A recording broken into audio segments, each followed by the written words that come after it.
Este prototipo busca ser una herramienta de apoyo para hospitales o áreas de bienestar que requieren seguimiento de peso y salud metabólica.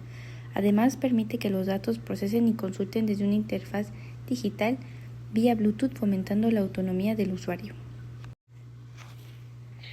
En la parte analógica se utilizaron 4 galgas extensiométricas con una capacidad de 50 kilos por galga. Al final, por las 4 galgas serían un total de 200 kilogramos.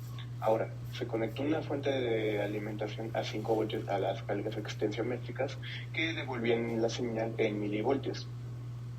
Pero necesitamos amplificar esos milivoltios, así que se utilizó un amplificador operacional de bioinstrumentación que se llama AD620, que es equivalente a tener 3 OP07.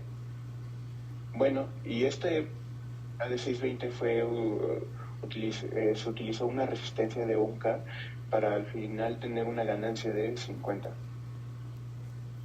Para la parte digital, se conectó la salida del amplificador A620 a la entrada RA0 del PIC 18F4550, que lo que hace es utilizar dos librerías USART y ADC. El ADC lo que hace es convertir la señal digital, la señal analógica en digital. O sea, transformaba básicamente, por ejemplo, una señal de 3.8 volts a números digitales. Y después con el modelo, y después utilizando el USART, lo que hacía era básicamente hacer comunicación serial, bueno, la parte de comunicación serial, que es transmitir los datos a un módulo Bluetooth, que es en este caso el HC05, para conectarlo eventualmente a una computadora y mandar los datos de manera vía Bluetooth. En la interfaz de MATLAB lo que hace es registrar datos de pacientes. Al principio de la aplicación te piden un usuario y una contraseña. El usuario es admin y se puede escribir de cualquier manera. Luego la contraseña es 0000, lo que te envía a una aplicación que se llama, que básicamente una aplicación que yo llamé Ad1 Báscula, que te dan los pacientes anteriormente guardados y te da acceso a una gráfica de progreso que básicamente lo que hace es utilizar la fecha de registro como el eje X y utilizar el eje Y, el peso y el IMC. Ahora, también regresando a la primera aplicación, también te da acceso a hacer un nuevo registro y agregar un paciente. Lo que hace al agregar paciente, pues básicamente, sí, agregar paciente con nombre y agregar todos los datos personales. Pero lo importante aquí es que, además de registrar el peso, registra la fecha de registro. Así, por primera vez entrando a no sé, consulta, tiene cierto paciente un peso de no sé, 60 kilos y mide unos 70. Y después, regresando a la primera interfaz, lo que hace, hay una aplicación que se llama un nuevo registro, que básicamente lo que hace es agarrar un paciente que ya esté en una base de Excel y agrega otra fecha de registro.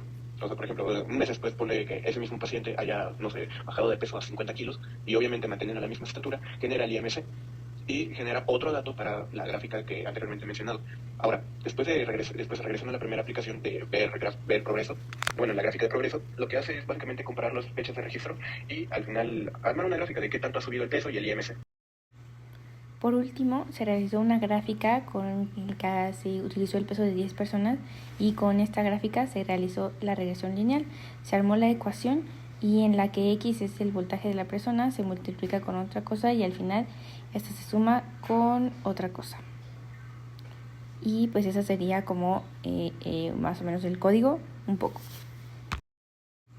Para poder ver que pues efectivamente haya funcionado bien, pues tendríamos que haber verificado las lecturas del sensor con las masas calibradas, comprobar la visualización en la LCD, evaluar la conexión Bluetooth y la interfaz en MATLAB y comparar los resultados del IMC pues calculados manualmente.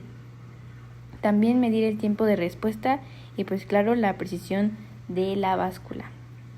También un protocolo de evaluación bastante importante fue, por ejemplo, cómo hicimos la interfaz de MATLAB, que ya pues la explicamos. Tuvimos buenos resultados en la interfaz y en el cálculo del IMC, sin embargo detectamos errores en la transmisión por Bluetooth y en la lectura del sensor, esto posiblemente por la falta de calibración o algún error en el código de adquisición.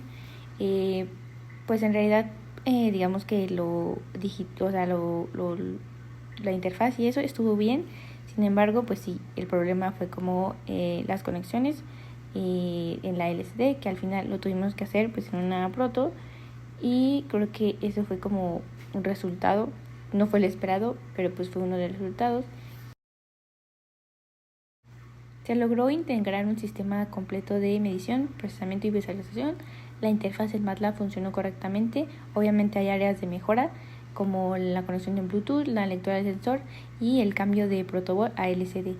Y el proyecto es bastante escalable para incluir más sensores automáticos y almacenamiento en la nube. Cree que esto puede ser un mejoramiento grande al proyecto.